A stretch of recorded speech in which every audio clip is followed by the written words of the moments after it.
국회의원 임기 개시를 앞두고 설악권 지역구 이양수 재선 당선인에게 지역 현안에 대한 진단과 해법, 의정활동 포부를 들었습니다.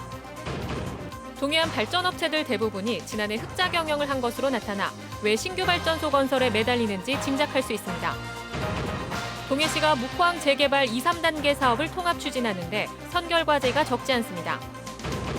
정부가 숙박업소 이용자의 위생과 안전을 위해 무신고 숙박 영업에 대한 집중 단속에 나섭니다. 안녕하십니까. 뉴스데스크 강원입니다. 오는 31일부터 지난 4.15 총선 당선인들의 제21대 국회의원 임기가 시작됩니다. 지역구 당선인들을 만나 지역 현안에 대한 진단과 해법, 또 앞으로의 의정생활 포부를 들어보는 연속 기획을 준비했습니다. 오늘은 먼저 속초, 인제, 고성, 양양 지역에서 재선에 성공한 이양수 당선인을 만났습니다. 홍한표 기자가 보도합니다. 재선 의원이 된 이양수 당선인은 설악권 시군마다 가장 비중이 큰 현안부터 해결하는 것을 최우선 과제로 삼았습니다. 서울 속초 간 고속철도 사업을 차질 없이 진행해야 되거든요. 지금 다행히 사업 고시가 되고 그리고 설계 용역 발주가 진행되고 있습니다. 안정되게 사업이 추진될 수 있도록 최선을 다해야 되겠고, 양양 같은 경우에는 5세 케이블카 사업이 지금 중단되어 있습니다. 소송을 통해서 정부의 잘못을 반드시 부각시켜서 5세 케이블카 사업을 차질 없이 추진하겠다 하는 그런 일을 생각하고 있고, 고성 같은 경우에는 접경 지역이라서 굉장히 경제가 낙후되어 있습니다. 규제도 많고 또 금강산 관광도 중단됐고 해서요.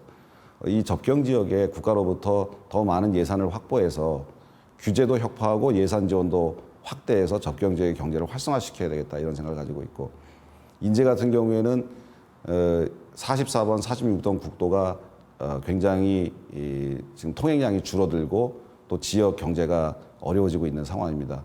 인제에 많은 관광지들을 유치해서 강원도의 미래 발전은 규제 완화가 우선이라는 입장도 밝혔습니다. 강원특별자치도 법안을 좀 내고 싶어요. 왜냐하면 제주도처럼 본인들의 그 미래를 제대로 설계할 수 있는 그런 자치권을 좀 가져야 되는 것이 우리 강원도에 필요하다고 생각합니다. 특히 우리 강원도는 규제가 너무너무 많습니다. 강원도 전체 면적의 2배가 넘는 규제 면적을 가지고 있기 때문에 그런 규제를 혁파하고 제대로 된 강원도의 발전을 견인하기 위해서는 강원특별자치도 법안이 반드시 필요하다 이런 생각을 가지고 있습니다. 20대 국회에 이어 21대 국회에서도 농림해양수산위원회에서 활동하겠다는 의지도 내비쳤습니다. 저는 지난 4년간 농림해양수산위원회에서 일을 했는데 이번에도 21대 국회에서도 농림해양수산위원회를 다시 지원을 했습니다. 이유는 농민과 어민이 평생 열심히 일해도 가난하다는 데 문제가 있습니다. 그래서 농어민 기본소득제라든지 이런 문제들을 해결하기 위해서, 그래서 농어민들이 평생 열심히 일하고 노후도 안정된 생활을 할 수 있도록 그런 일들을 지원하기 위해서 농림해양수산위원회를 가려고 합니다.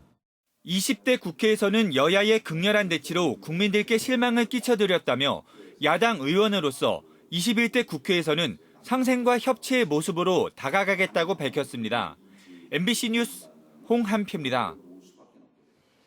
도내 코로나19 사망자가 3명으로 늘어났습니다. 강원도에 따르면 지난달 7일 코로나19 확진 판정을 받은 철원 7번째 환자인 89살 이모 씨가 오늘 숨졌습니다.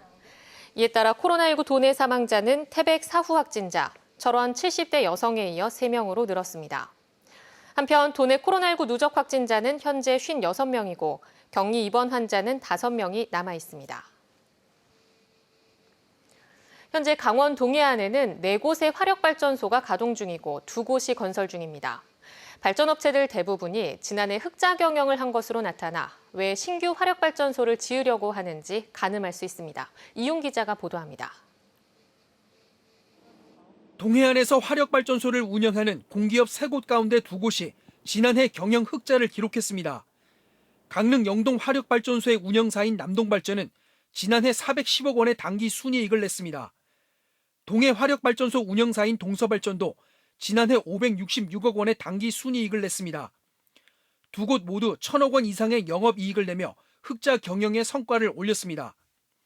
반면 삼척 그린파워 발전소 운영사인 남부발전은 지난해 413억 원의 당기 순손실을 기록했습니다. 2018년 554억 원의 흑자를 낸 것과 달리 지난해는 적자로 돌아섰습니다.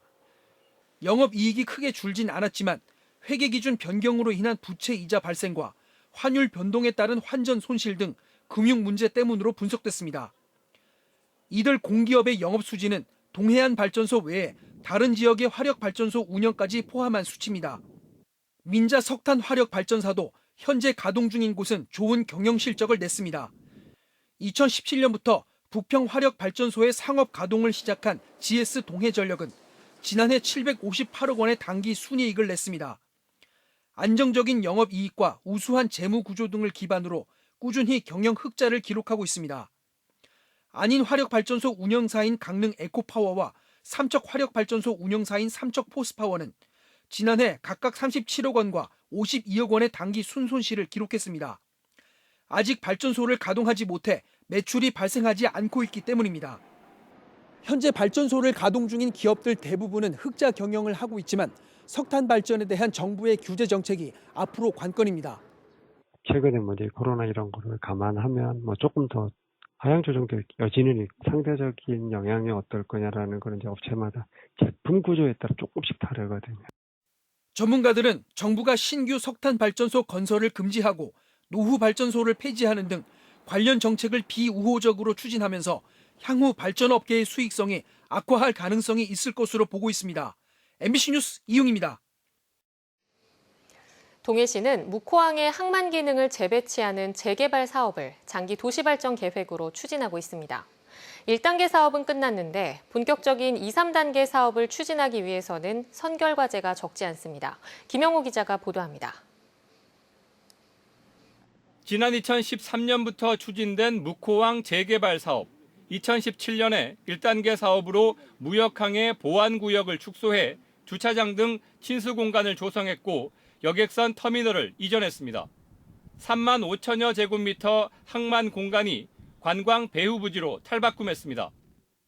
묵호항 재개발 사업은 2단계와 3단계 사업이 남았는데 동해시는 단계적으로 하려던 사업을 앞으로 통합 추진하기로 했습니다. 2단계 사업 부지는 화물부두와 해양경찰부두, 물류기지 등이며 3단계 부지는 준설토 투기장과 유류기지 등입니다. 사업 면적은 40만여 제곱미터로 이미 끝난 1단계 사업 부지의 10배가 넘습니다.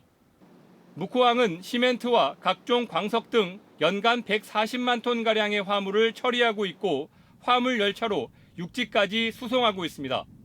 사업의 가장 큰 관건은 현재 묵호항에서 취급하고 있는 화물 처리 기능이 동해신항으로 언제쯤 이동할 것이냐입니다. 동해신항의 부두 완공까지 상당 기간이 걸릴 것으로 예상되고 있어 동해시는 조성이 완료된 준솔토 투기장을 먼저 개발하면서 사업 기간을 단축할 계획입니다. 주택 이주와 관련 업체의 이전 등도 고려해야 하기 때문에 재개발 사업 용역도 신중하게 진행되고 있습니다. 건실하고 검증된 민간 사업자 유치 설명회가 필요하고 또한 그 사업 개발 방안에 대해 가지고는 주민 설명회도 들어야 되기 때문에 좀 더 현재 세밀함을 기하기 위해 가지고 현재 올해 2월 달에 용역을 중지하였습니다. 2, 3단계 사업은 부지 매입과 조성비만 1,000억 원 이상이 들 것으로 예상되는데 동해시는 2030년까지 예정된 해양수산부의 제3차 항만 재개발 계획에 묵호항을 포함시킬 계획입니다. MBC 뉴스 김영호입니다. 지난 2일 춘천에서는 자폐를 가진 6살 아이가 3층에서 추락해 숨진 일이 있었습니다. 아이는 이혼한 남편의 부모에게 맡겨진 상태였는데 아이 엄마는 딸의 추락 과정이 납득가지 않는다며 의혹을 제기하고 있습니다. 어떤 내용인지 김상훈 기자가 보도합니다. 춘천시의 한 도로. 지난 2일 자폐성 장애 2급 판정을 받은 6살 전모양이 3층 가정집에서 도로로 추락해 숨졌습니다. 아이가 있던 집은 이혼한 남편의 부모집. 면접 교섭건으로 친조부모가 아이를 돌보고 있었는데 방에 있던 아이가 창문 밖으로 떨어진 겁니다. 친조부모는 창문을 닫아둔 상태에서 잠시 자리를 비운 사이에 아이가 없어졌다고 진술했고 경찰은 타살 가능성이 없다며 단순 변사 사건으로 봤습니다. 하지만 엄마인 이모 씨는 아이가 창밖으로 나가려는 성향은 있지만 혼자 힘으로 창문을 열 수 없다며 진실을 밝혀달라고 호소하고 있습니다. 창문을 이렇게 두드리면서 방충망만 열려 있어도 막 두드리거든요. 그럼 짜증을 내요. 네, 자기가 원하는 대로 되지 않으니까. 아이가 못 여는 걸 자꾸 열었다고 하거나 그거는 아니라고 생각을 하고 있고요. 또 조부모 측이 사고 이후 1시간이 지나 연락을 했다며 아이를 제대로 돌보지 않아 사고가 난 것이라고 주장했습니다. 이에 대해 조부모 측은 취재진과의 통화에서 아이가 다른 창문을 여는 모습을 본 적이 있어 창문을 모두 닫아뒀다며 아이 소리가 들리지 않아 갔다가 떨어진 아이를 보고 맨발로 뛰쳐나갔다고 밝혔습니다. 이 씨는 청와대 청원에 이어 경찰에 진정서를 제출하고 추가 수사를 요청했습니다. 춘천경찰서는 의혹에 대해 다시 짚어보고 있다며 자폐 아이가 창문을 열 수 있는지 과학적으로 검토해보겠다고 밝혔습니다. 또 창문에 남은 지문 감식 결과를 기다리고 있다면서도 지문만으로는 누가 창문을 열었는지 알 수 없다고 설명했습니다. MBC 뉴스 김상훈입니다.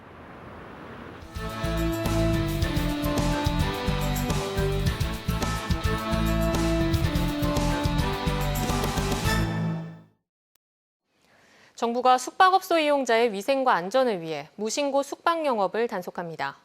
정부 관련 부처와 지자체, 경찰은 다음 달 20일부터 8월 14일까지 8주간 무신고 숙박 영업을 합동 단속합니다. 이번 단속은 지난 1월 동해시에서 발생한 무허가 펜션 가스 폭발 사고 같은 안전사고를 방지하고 코로나19 감염 확산을 막기 위한 것입니다. 합법적 신고와 등록을 하지 않거나 소방안전과 위생기준 위반 여부가 확인되면 행정처분 또는 형사 고발할 예정입니다. 강릉시가 오는 7월부터 안목 커피거리 공영주차장을 유료화할 계획으로 알려지면서 안목해변 상인들이 반대 목소리를 내고 있습니다. 상인들은 주차장 증설이나 우회도로 개설 등을 요구했지만 강릉시가 근본적인 대책 마련 없이 주차장 유료화만 고수하고 있다며 반발하고 있습니다.